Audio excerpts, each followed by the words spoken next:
Pernah ngerasa nggak sih kalau inbox email kita itu udah kayak daftar kerjaan yang dibuat orang lain untuk kita? Nah, kali ini kita bakal bedah habis hubungan kita yang rumit sama email berdasarkan karya keren dari Cal Newport. Yuk kita lihat apa inti argumennya. Kutipan ini benar-benar pas banget. Jadi, Newport tuh bukan nyalahin emailnya sebagai teknologi ya, tapi cara kerja yang muncul karenanya, yang dia sebut pikiran sarang lebah yang hiperaktif. Ini bukan soal satu dua tindakan yang jadi lebih efisien, tapi soal bencana produktivitas yang disebabkan oleh cara komunikasi digital kita yang terus-menerus dan gak terstruktur. Nah, ini nih pertanyaan besarnya. Kalau cara kerja kita sekarang ini udah rusak, terus gimana dong solusinya? Tenang, dalam beberapa menit ke depan, kita nggak cuma bakal bahas kenapa email jadi masalah, tapi juga kita akan lihat seperti apa sih solusi nyata yang bisa kita pakai buat merebut kembali fokus kita.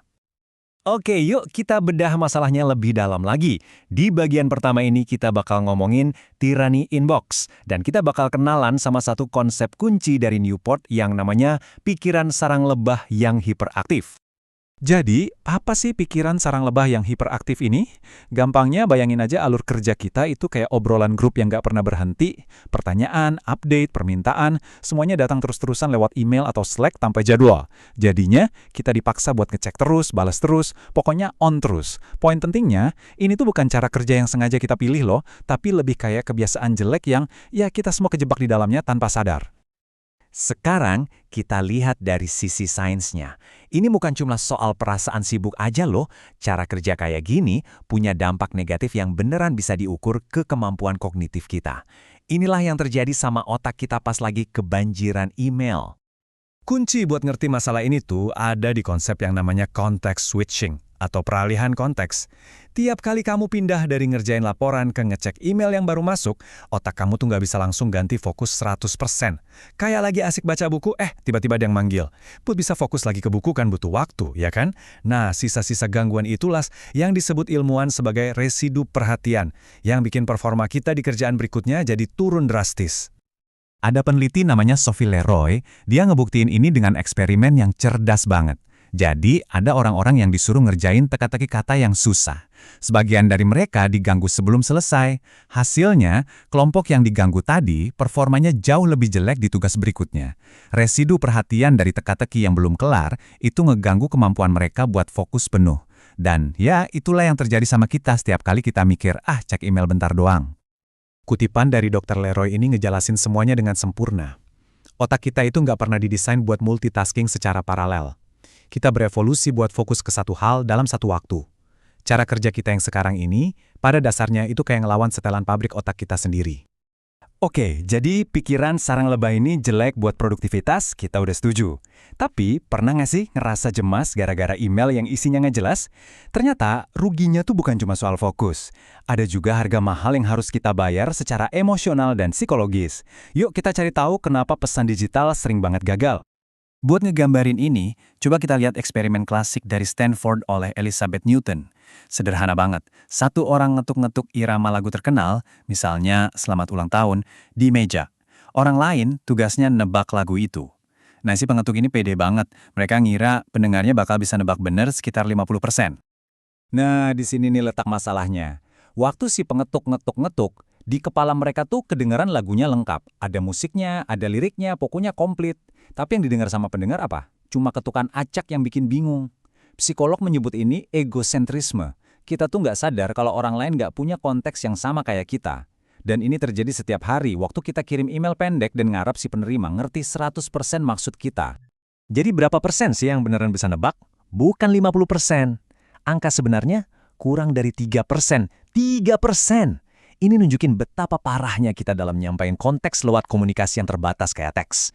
Sebagian besar dari apa yang mau kita sampaikan, nada, urgensi, emosi, itu hilang di tengah jalan.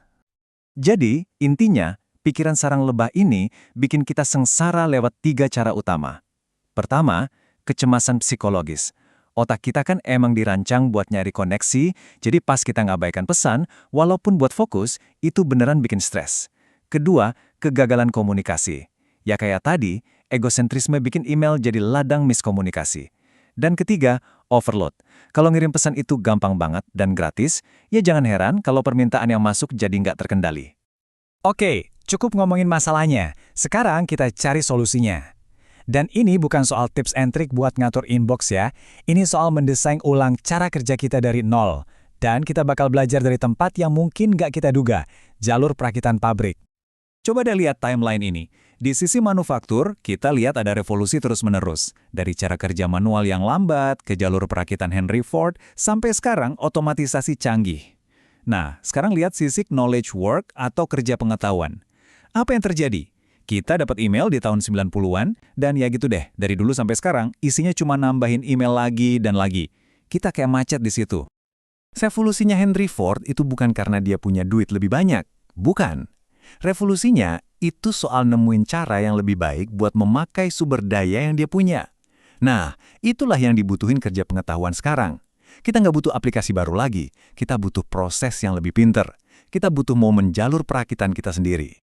Dan ini bukan teori doang loh. Lihat deh contohnya Optimize Enterprises, sebuah perusahaan media yang bikin konten harian. Gimana caranya? Bukan pakai email. Mereka pakai spreadsheet barengan yang berfungsi kayak jalur perakitan. Sebuah ide dimasukkan, terus jalan lewat tahap-tahap yang jelas. Siap syuting, editing, rilis. Dan ini nih kuncinya, masing-masing spesialis ngerjain bagiannya tanpa perlu kirim satupun email atau chat buat koordinasi. Alur kerjanya itulah yang jadi komunikasinya. Oke, sistem kayak gitu kan keren buat perusahaan. Tapi gimana buat kita-kita sebagai individu? Yuk kita bahas gimana caranya ngambil alih lagi perhatian kita dan mulai kerja kayak seorang pengrajin, bukan kayak operator call center. Perubahan mindset utamanya itu ini.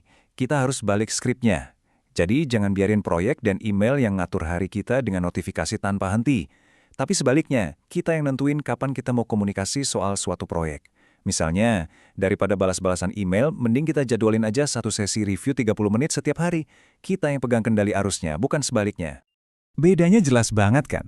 Di sebelah kiri, itu pendekatan inbox. Isinya permintaan acak, reaktif dari orang lain, pokoknya berantakan dan bikin stres.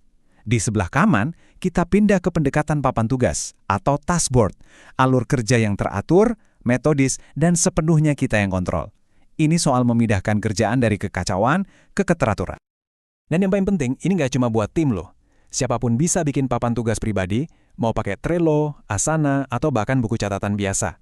Intinya adalah mindahin kerjaan dari inbox ke sebuah sistem yang terstruktur di mana kita yang jadi bosnya, kita yang nentuin prioritas, bukan email terbaru yang masuk. Jadi, kita tutup dengan pertanyaan ini, yang merangkum semua ide tadi. Apakah kamu cuma seorang operator inbox yang kerjaannya reaktif ngerespon permintaan orang lain seharian? Atau kamu mau jadi arsitek dari pekerjaanmu sendiri yang dengan sadar merancang harimu buat menghasilkan sesuatu yang benar-benar bernilai? Pilihan ada di tangan kita.